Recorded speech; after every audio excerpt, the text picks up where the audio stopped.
দাজ্জালের আগমনের বার্তা হিসেবে কাফের লেখা টি শার্ট দিয়ে প্রচারণা চালানো হচ্ছে বর্তমানের ঘটনা। এবং জানলে অবাক হবেন, আপনারা কিন্তু একটা হাদিস জানেন যে দাজ্জালের কপালে যে লেখাটা থাকবে এই লেখাটা এইখানে লিপিবদ্ধ করা হচ্ছে টি শার্টগুলোতে।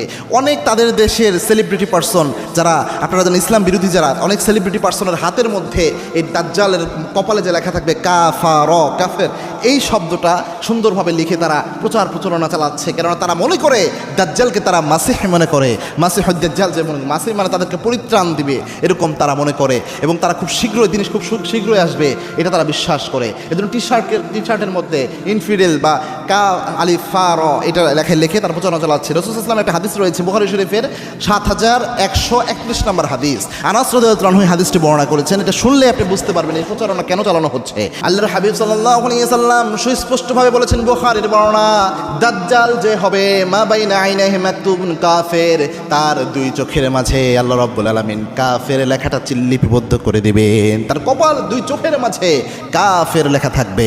ইমানদাররা দেখেই বুঝে ফেলবে, যদিও সে এক হাতে জান্নাত এক হাতে জাহান্নাম নিয়ে বলতেছে আমাকে তোমরা মানো তাহলে জান্নাতে দিব, না মানলে জাহান্নামে দিব।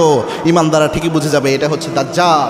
এর কথা মানলে সে যে জান্নাত দেখাচ্ছে এটাই হচ্ছে জাহান্নাম, আর সে যে জাহান্নাম দেখাচ্ছে এটাই হচ্ছে জান্নাত। তখন ইমানদাররা তারা এই কাফার এই লেখা দেখে বুঝে ফেলবে। বর্তমানে আপনারা দেখেছেন এটা একটা ফিতনার মতো ছড়িয়ে গিয়েছে, বিভিন্ন টি শার্টগুলোতে তারা এই কাফার লেখাটা প্রচারণা চালাচ্ছে, ইনফিডিল এইভাবে তার প্রচারণা চালাচ্ছে। এরপরে হাতের মধ্যে অনেকে ট্যাটু আর্ট করে এই প্রচারণা চালাচ্ছে। তারা দাজ্জাল আগমনের যে বার্তা এটাকে দিচ্ছেন, মেসেজ হিসেবে দিচ্ছেন যে এই লেখাটা যার মধ্যে থাকবে সেই পৃথিবীকে পরিত্রাণ দিতে পারবে।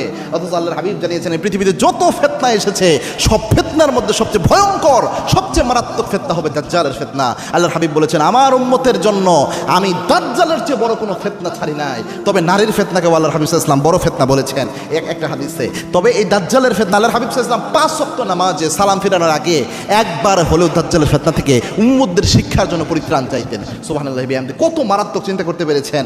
এই জন্যে এই ফিতনাগুলো যেন আমরা এগুলো থেকে যেন আমরা উদ্ধার পেতে পারি, পাশাপাশি আমরা যেন মানুষকে সতর্ক করতে পারি। আল্লাহ রাব্বুল আলামিন তৌফিক দান করুন, আল্লাহুম্মা আমিন।